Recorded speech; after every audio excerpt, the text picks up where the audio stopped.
5 লাখ জনসংখ্যার মালদ্বীপে শতভাগ মানুষ ইসলাম ধর্মের অনুসারী। এমনকি দেশটিতে কেউ নাগরিকত্ব পেতে চাইলে মুসলিম হওয়া আবশ্যক। কিন্তু এই মালদ্বীপে একসময় একজন মুসলিমও খুঁজে পাওয়া যেত না। দ্বাদশ শতকেও এক অলৌকিক ঘটনায় দেশটিতে সবাই ইসলাম ধর্ম গ্রহণ করে। বিস্তারিত থাকছে ডেস্ক রিপোর্টে।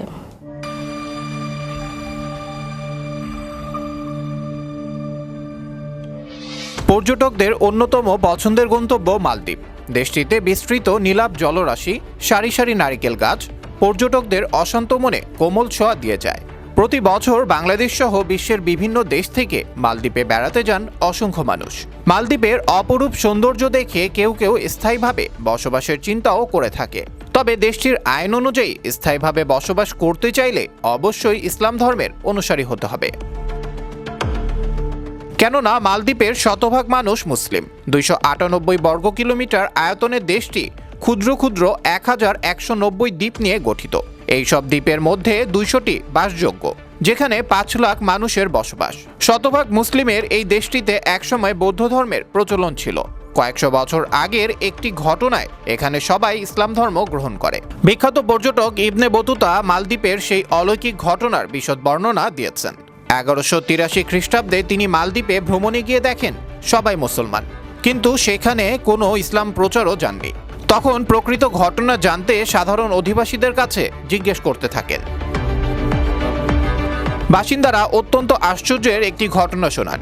দ্বাদশ শতকের শুরুতে আরবের কোনো এক বাণিজ্য জাহাজ পূর্ব দিকে যাত্রা করে, কিন্তু জাহাজটি সমুদ্রের ঝড়ের কবলে পড়লে সব যাত্রী মারা যান। তবে জাহাজের কাঠখণ্ড আঁকড়ে ধরে একজন প্রাণে বাঁচেন। বেঁচে যাওয়া আরব যুবকটি কোরআনের হাফেজ। তার নাম আবুল বারাকাত ইউসুফ আল বারবারি আল মাগরিবি। তিনি মালদ্বীপের এক বৃদ্ধার ঘরে আশ্রয় নেন। একদিন বারাকাত দেখেন আশ্রয়দানকারী বৃদ্ধা কাঁদছেন, সঙ্গে বৃদ্ধার মেয়েটিও কাঁদছেন। তিনি কান্নার কারণ জানতে চাইলেন। তখন বৃদ্ধা বললেন আজ তার মেয়েটি মারা যাবে। বৃদ্ধা বলেন তাদের দ্বীপটিতে প্রতি বছর একটি নির্দিষ্ট তারিখে এক সামুদ্রিক বিপদ ধেয়ে আসে। তখন সামুদ্রিক দানব থেকে বাঁচতে একজন তরুণীকে সমুদ্র উপকূলে রেখে আসতে হয়। এবছর লটারিতে তার মেয়ের নাম উঠেছে। ঘটনার বিস্তারিত জেনে বারাকাত মেয়েটির জায়গায় নিজেকে উৎসর্গ করতে চাইল। তিনি মেয়েদের বেশে সেনাদের সাথে সমুদ্র উপকূলে গেলেন। সারা রাত জেগে থেকে কোরআন পড়লেন এবং ভাগ্যক্রমে বেঁচে ফিরে আসেন। রাজা বিষয়টি জেনে অবাক হলেন। বারাকাতকে বললেন, তুমি যদি কোরআন ও আল্লাহর মহিমায় এমনটি করে দেখাতে পারো, তাহলে আগামী বছর এটি করে দেখাও। আমি কথা দিলাম এই দ্বীপের সবাই ইসলাম গ্রহণ করবে। পরের বছর বারাকাত নির্দিষ্ট সময়ে সারা রাত জেগে কোরআন পড়লেন এবং সামুদ্রিক দৈত্যের হাত থেকে প্রাণে বেঁচে আসেন। এরপর সবাই ইসলাম গ্রহণ করা শুরু করেন।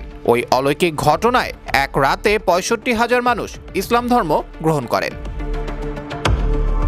আবরার আহমেদ মাহি, বিশ্ব বাংলা 24 নিউজ ডেস্ক।